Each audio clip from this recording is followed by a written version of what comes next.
नमस्कार। मैं डॉक्टर शोभा निगम अपने चैनल भारतीय मिथक में आप सबका स्वागत करती हूँ।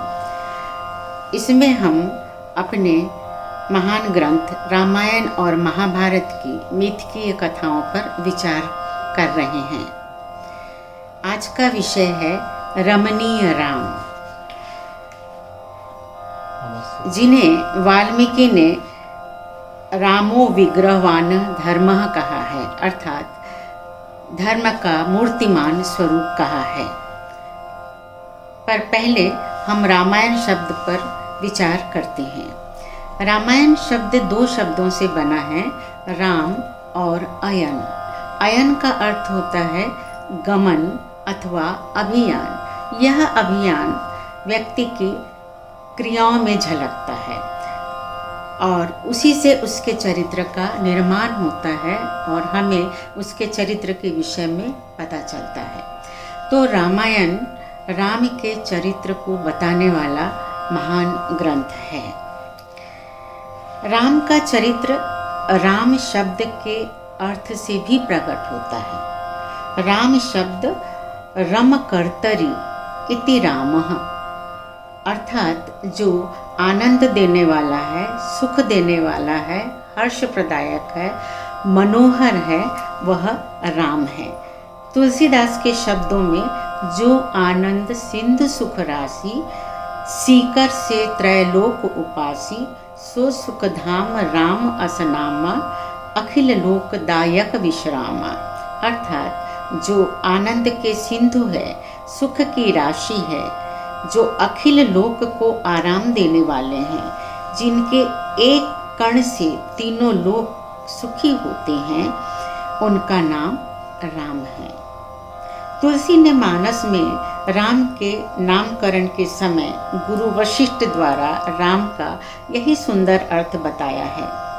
कितना अलग है राम शब्द का यह अर्थ रावण शब्द से, जिसका अर्थ होता है लोकः रोदयति, अर्थात लोक को रुलाने वाला व्यक्ति, रावण।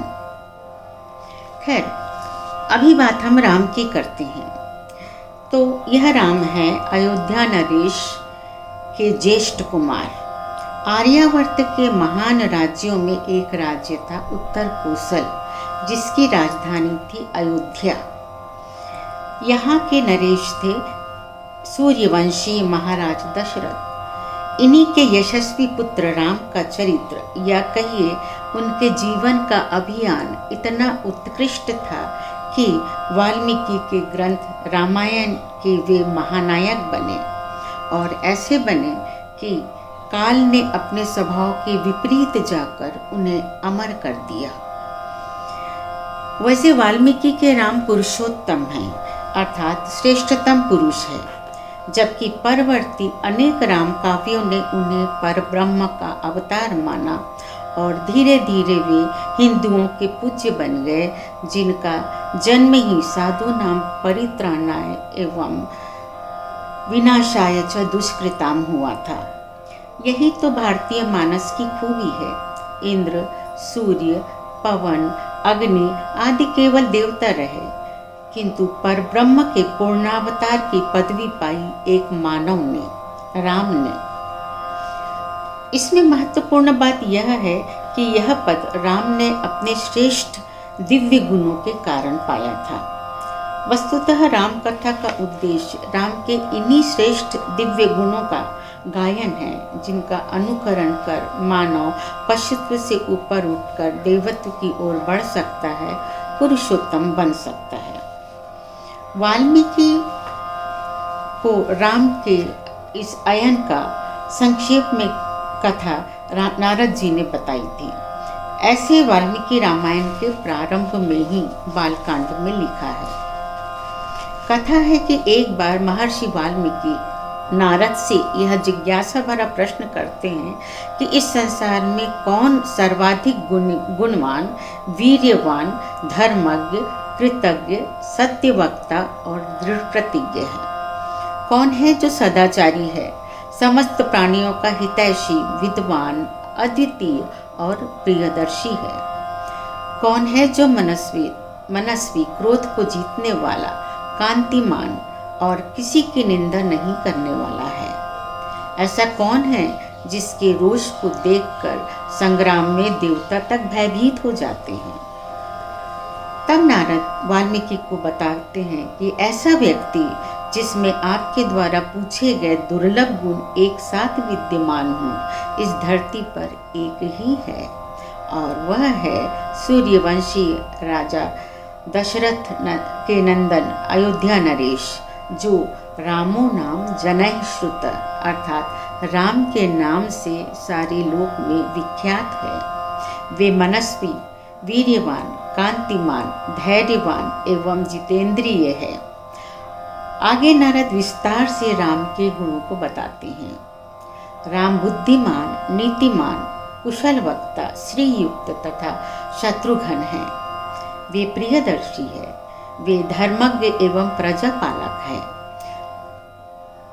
यशस्वी, ज्ञानी, पवित्र और मन को एकाग्र रखने वाले तथा जीवों एवं धर्म के रक्षक भी वे हैं। सभी शास्त्रों और विद्याओं में वे प्रवीण हैं। वे गंभीरता में समुद्र के समान और धैर्य में हिमाचल के समान तथा बलवानों में विष्णु के समान हैं। क्रोध में वे कालाग्नि के समान और क्षमा में पृथ्वी के समान हैं। उनका दर्शन चंद्रमा के समान मनोरम है। राम के उपरोक्त गुणों का वर्णन करने के बाद नारद वाल्मीकि से राम का अयन भी संक्षेप में बताते हैं, जो कैकेयी के द्वारा दिए गए वनवास से प्रारंभ होता है तथा 14 वर्ष बाद रावण वध के पश्चात उनके अयोध्या पहुंचने तक चलता है। अयोध्या में उनका राज्याभिषेक होता है। इसके बाद राम राज्य स्थापित करते हैं और फिर परम धाम जाने की भविष्यवाणी के साथ राम का यह अयन समाप्त होता है।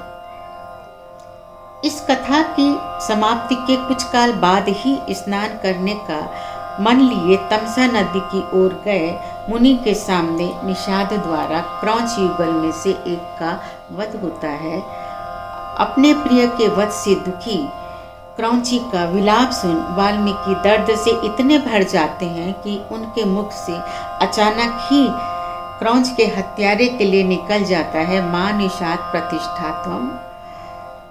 यह काव्यबद्ध पंक्तियां निकलती है जिसका उल्लेख हम पूर्व के अध्याय में कर चुके हैं। इसके बाद ही मुनिवर ब्रह्मा की प्रेरणा से अमर रचना रामायण प्रारंभ करते हैं।